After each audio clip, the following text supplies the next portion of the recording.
টানা ৪ দিন ছুটি পাওয়ায় ভোট দিতে এবং ছুটি কাটাতে নিজ নিজ এলাকায় ফিরছে মানুষ। আমরা বলছিলাম ইতোমধ্যেই মহাসড়কে এজন্য দেখা গেছে যাত্রীদের ভিড়। সাভার বাসস্ট্যান্ড থেকে বিস্তারিত জানাচ্ছেন প্রতিনিধি কামরুজ্জামান। কামরুজ্জামান, আমরা জানি এবারে নির্বাচনটা একদমই ব্যতিক্রম। সবার মধ্যেই একটা নির্বাচনী আমেজ রয়েছে, একটি উৎসবের আমেজ রয়েছে। সবাই বাড়ি ফিরতে চাইছে ভোট দেবার জন্য। তো আপনি যেখানে আছেন সেখানে আসলে যাত্রীদের ভিড় কেমন দেখছেন, তাদের মধ্যে উল্লাস কেমন দেখছেন? আমি এই মুহূর্তে রয়েছি একদম বাস স্ট্যান্ডে কিন্তু রয়েছি। আপনাকে একটু জানিয়ে রাখি যে আসলে এবারকের এই মানে নির্বাচনকে ঘিরে মধ্যে কিন্তু ঈদের যে আমেজ সেটি কিন্তু আমরা লক্ষ্য করেছি। তারা টানা 4 দিন ছুটির পর কিন্তু যাত্রীরা দেখেছি যে তারা কিন্তু বাড়ি যেতে কিন্তু মানে অতি আগ্রহ প্রকাশ করছে, যেহেতু তারা আর মাত্র একদিন রয়েছে, একদিন পরেই তারা ভোট দিবে।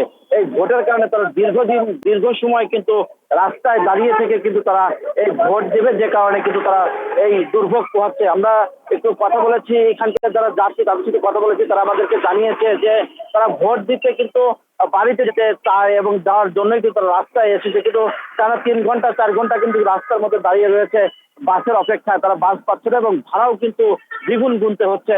যে ভাড়া 500 টাকা ছিল সেটা এখন 1000 টাকা করা হচ্ছে, যে কারণে কিন্তু যাত্রীদের কিন্তু একটা দুর্ভোগ আমরা দেখেছি। আমরা একটু কথা বলতে চাই একজন যাত্রীর সাথে।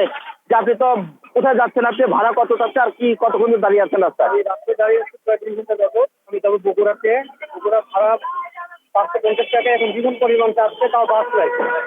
2 ঘন্টা যাবো আমি এখানে দাঁড়ায় আছি, কোনো বাস নেই এবং দ্বিগুণ ভাড়া পাচ্ছে, তাহলে এরকম হলে আমি কেমনে যাবো?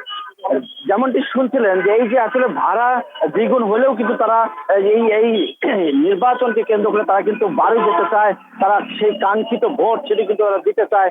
এবং রাস্তায় আমরা হাইওয়ে পুলিশের সাথে কথা বলেছি, তিনি আমাদেরকে জানিয়েছেন যে সাভার নবীনগর চন্দ্রা মহাসড়ক, যে সেখানে কিন্তু থেমে থেমে কিছুটা যানজট রয়েছে। আমরা দেখেছি যে মানুষ কিন্তু বাসে, ট্রাকে করে এবং বিভিন্ন যানবাহন ভাড়া করে তারা কিন্তু যে লোকাল গাড়িগুলো তারা ভাড়া করে কিন্তু তারা বাড়ি যেতে কিন্তু তারা প্রস্তুত রয়েছে।